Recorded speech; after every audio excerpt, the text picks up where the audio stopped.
दोस्तों अगर आप एक टेक बैकग्राउंड से, तो यहाँ पे आपने एक टर्म यहाँ पे सुना होगा जो कि है वर्चुअल रैम। देखिए वर्चुअल रैम हमें बहुत सारे स्मार्टफोन्स में देखने को मिलता है और ये कई सालों से हमारे स्मार्टफोन्स में आ चुका है। यहाँ पर देखिए वर्चुअल रैम चाहे Samsung, Vivo, Realme, Oppo, Vivo सब में हमें यहाँ पर वर्चुअल रैम देखने को मिलता है या फिर एक्सटेंडेड रैम भी उसे कहते हैं।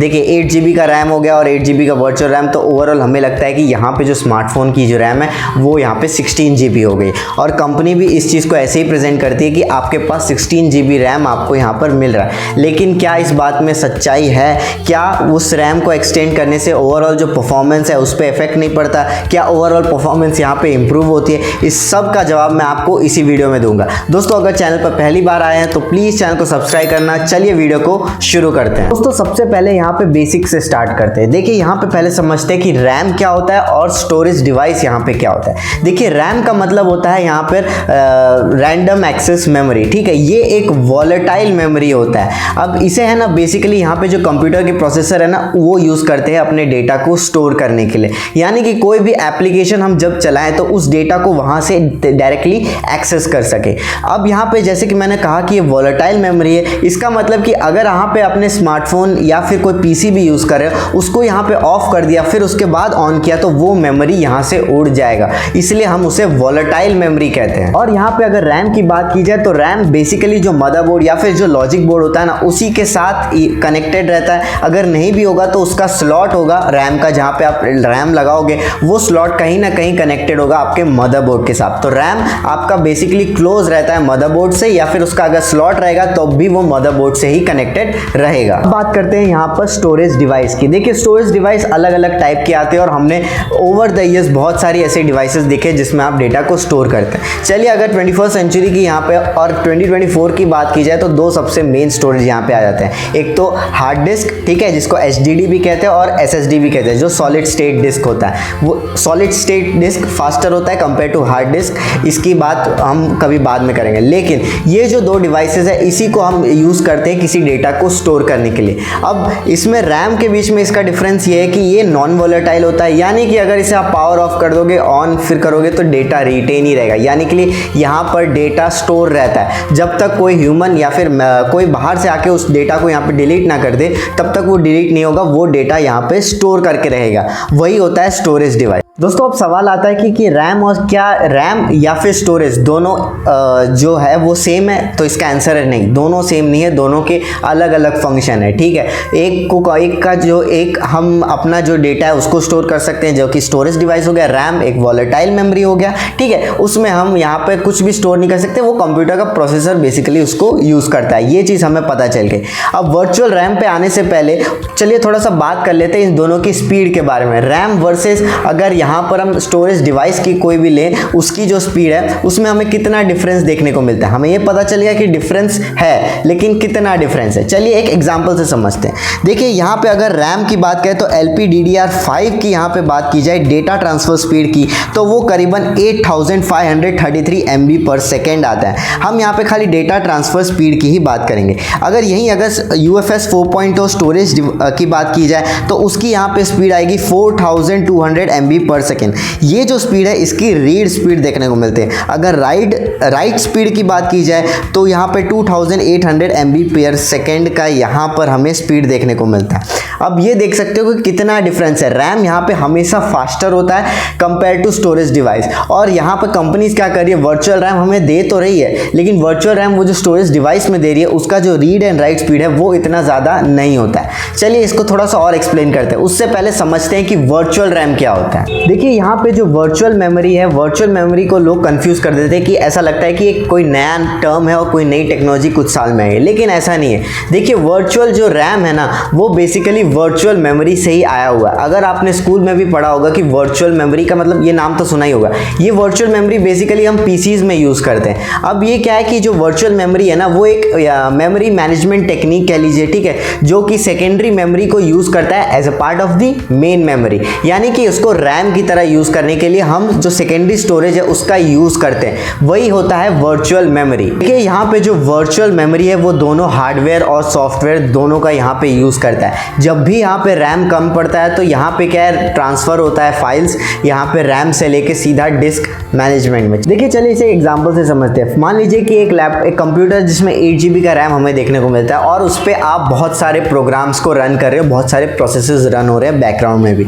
अब यहाँ पे 8 GB का रैम है तो आपने मान लीजिए कि 97-98% आपने यहाँ पे रैम को यूज़ कर रहे हैं, एग्जाम्पल के लिए हमने मान लिया। अब उसके बाद आपने वर्चुअल मेमोरी है उसको अब उसका भी स्लॉट आपने दे दिया, अवेलेबल कर दिया। अब यहाँ पे क्या होता है कि जो भी मेमोरी मैनेजर होता है ना, वो यहाँ पे इंचार्ज होता है डेटा को यहाँ पे ट्रांसफ़र करने के लिए। जो भी आपका जो रैम का जो डेटा है उसको आप यहाँ पर ट्रांसफ़र कर सकते हैं, यानी कि फिजिकल मेमोरी को वर्चुअल मेमोरी में ट्रांसफ़र करने के लिए एक यहाँ पे इंचार्ज होता है जिसको हम मेमोरी मैनेजर बोलते हैं। तो उस तरह से यहाँ पे ट्रांसफ़र होता है। ये हो गया पीसी की वर्किंग। अब यही इसी तरह यहाँ से वर्चुअल रैम में भी होता है, ठीक है, जो स्मार्टफोन्स में होता है। मान लीजिए कि आपका यहाँ पे रैम अच्छे से बहुत ज़्यादा रैम आपका यूज़ हो रहा है तो आपने यहाँ पे वर्चुअल रैम को स्मार्टफोन में ऑन कर दिया, तो यहाँ पे क्या है कि जो भी आपका जो स्टोरेज सेकेंडरी डिवाइस है, ठीक है, वो यहाँ पे रैम की तरह काम करने लग जाएगा। लेकिन ये यहाँ पे इस तरह से काम नहीं करेगा जिस तरह से आप सोच रहे हो। जैसे कि मैंने आपको यहाँ पे पहले बताया था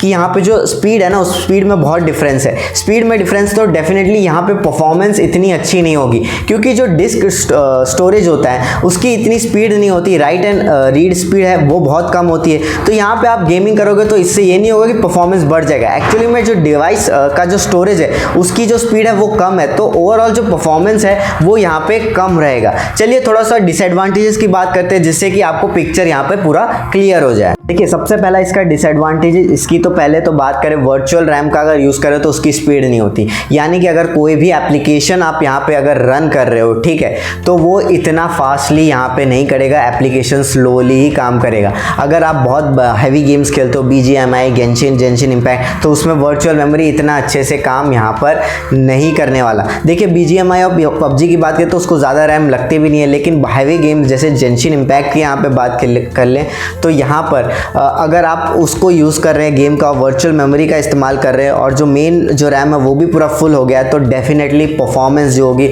उसमें यहाँ पे इफेक्ट पड़ेगा।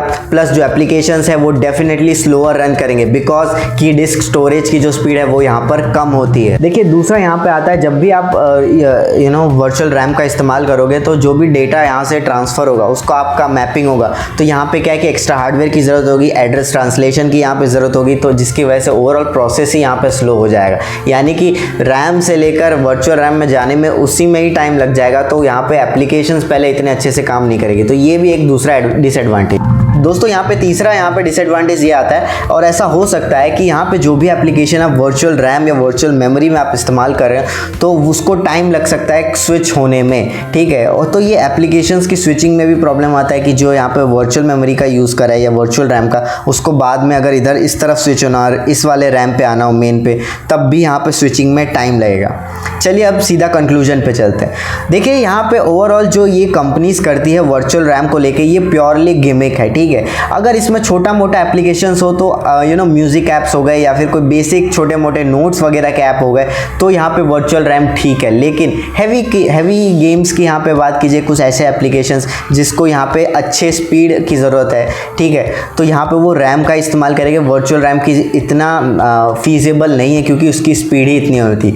तो यहाँ पे ये कहना मतलब 100% सही होगा कि ओवरऑल जो परफॉर्मेंस रहेगी वो यहाँ पे इम्प्रूव नहीं होगा, उल्टा यहाँ पे खराबी होगा। तो वर्चुअल रैम बेसिकली एक गिमिक है, ठीक है। आप अगर को ऐसा दिख रहा है आपको स्मार्टफोन में 8 GB रैम प्लस यहाँ पे 8 GB वर्चुअल रैम, इससे आपका रैम यहाँ पर नहीं बढ़ने वाला है, ठीक है। हाँ बस ये रहेगा कि कुछ एप्लीकेशंस अगर वर्चुअल रैम से अगर यूज़ करोगे तो वो चल जाएगा, लेकिन मेरे हिसाब से तो 8 GB रैम मोस्टली सफिशिएंट होता है। लेकिन क्या होता है कि कभी कभी कुछ ऐसे स्मार्टफोन्स होते हैं जिसका जो ऑपरेटिंग सिस्टम है भले ही एंड्रॉयड बेस पे ही हो, लेकिन यहाँ पे अगर बात करें उनका खुद का जो स्किन होता है वो भी हैवी होता है, तो यहाँ पे बहुत ज़्यादा सिस्टम जो स्टोरेज है वो बहुत लेता है यहाँ पे। तो इसकी वजह से यहाँ पे हो सकता है कि वर्चुअल रैम यहाँ पे इंट्रोड्यूस कर दिया गया हो, लेकिन इससे मुझे लगता है कि यहाँ पे जो कंपनीज़ है ना, उनको ये गिमिक जो है वर्चुअल रैम का वो नहीं करना चाहिए। प्लस यहाँ पे उनको ध्यान देना चाहिए उनके खुद के स्किन में वो इतना ज़्यादा हैवी ना हो, वो इतना ज़्यादा स्टोरेज यहाँ पे ना ले आओ।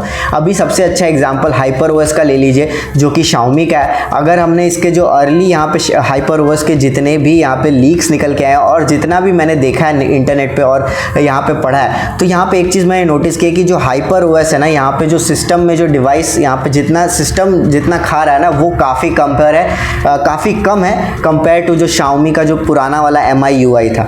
तो ये बहुत ज़रूरी है। तो यहाँ पे कंपनीज को डेफिनेटली वर्चुअल रैम का गिमिक यहाँ पे बंद कर देना चाहिए। दोस्तों आई होप कि यहाँ पे वर्चुअल रैम, वर्चुअल मेमोरी और रैम के बीच का सबका डिफरेंस आपको यहाँ पे समझ आ गया होगा। चलिए, अगर वीडियो अच्छा लगा तो प्लीज़ भाई सब्सक्राइब कर देना, कुछ भी हो जाए सब के सब सब्सक्राइब ठोको, जल्दी से 1000 सब्सक्राइबर करना है। चलिए मिलता हूँ आपसे नेक्स्ट वीडियो में, तब तक ले जय हिंद, जय भारत, वंदे मातरम।